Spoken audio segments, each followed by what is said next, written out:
Hi viewers, Binas kitchen ক্রিয়েশনসে আপনাদের স্বাগতম। আজ রান্না করব হোটেল স্টাইলে শাক ভাজি। এইভাবে শাক রান্না করলে খেতে দারুণ লাগে। একবার খেলে বারবার খেতে চাইবেন। চলুন শাক ভাজি রান্না করতে কি কি উপকরণ লাগবে একবার দেখে নেই।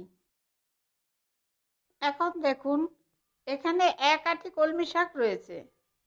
শাকগুলো ভালোভাবে বেছে নিয়েছি। এরপর ভালোভাবে ধুয়ে কুচি কুচি করে কেটে নিব। আর আপনারা চাইলে যে কোনো শাক দিয়ে এইভাবে রান্না করতে পারবেন।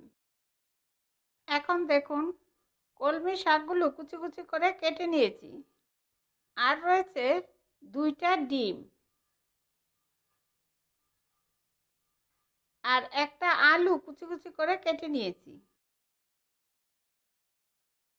এখন কড়াইতে পরিমাণ মতো তেল দিয়ে নিয়েছি আর তেল ভালোভাবে গরম হয়ে গিয়েছে। এরপর একটু লবণ দিয়ে ফেটিয়ে নেওয়া ডিমগুলো দিয়ে ডিমের ঝুরি বানিয়ে নিব।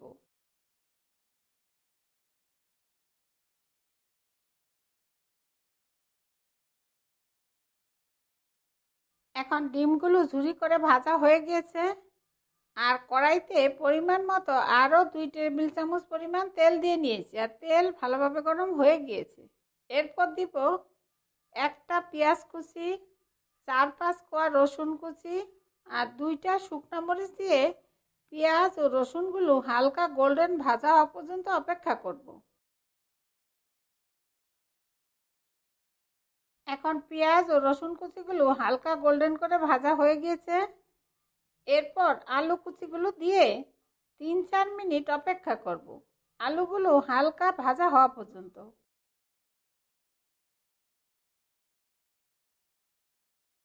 এখন 3-4 মিনিট অপেক্ষা করার পর দিব পরিমাণ মতো অল্প হলুদের গুঁড়া, স্বাদ মতো লবণ আর 3-4টা কাঁচামরিচ দিয়ে আলুর সাথে ভালোভাবে নেড়ে নিব।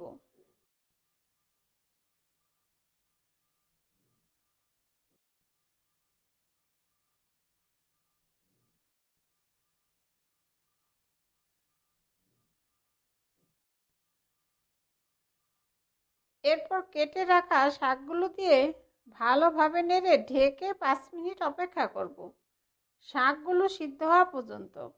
আর মাঝে মাঝে নেড়ে দিব। আর শাকের পানিতেই শাক সিদ্ধ হয়ে যাবে, আলাদা করে পানি দেওয়ার দরকার নেই।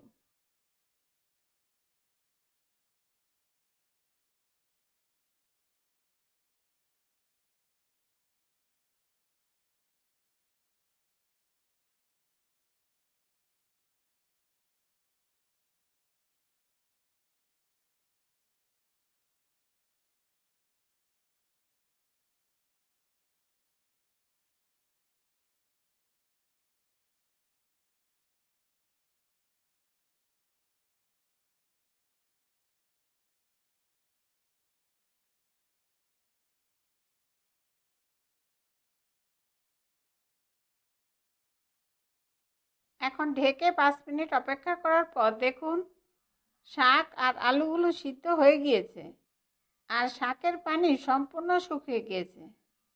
এরপর ভেজে রাখা ডিমগুলো দিয়ে ভালোভাবে মিশিয়ে নিলেই দারুণ মজার ডিম ঝুরি কলমি শাক ভাজি ভাতের সাথে খাওয়ার জন্য একদম তৈরি। এরপর পরিবেশন করব।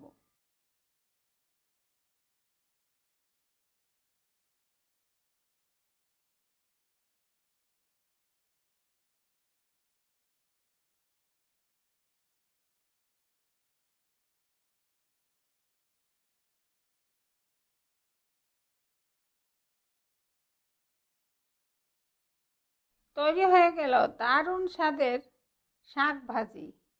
এইভাবে বাড়িতে অবশ্যই তৈরি করে খেয়ে দেখবেন। আপনাদের সুবিধার্থে সব উপকরণ ও তার পরিমাণ আমি ডিসক্রিপশনে দিয়ে দিব। আর এই রেসিপিটা আপনাদের কেমন লাগলো আমাকে কমেন্টসে জানাবেন। আর ভালো লাগলে অবশ্যই একটা লাইক দিবেন। আর নতুন বন্ধু হলে সাবস্ক্রাইব করার জন্য অনুরোধ রইল। আমার ভিডিওগুলো দেখার জন্য আপনাদের সবাইকে অনেক অনেক ধন্যবাদ।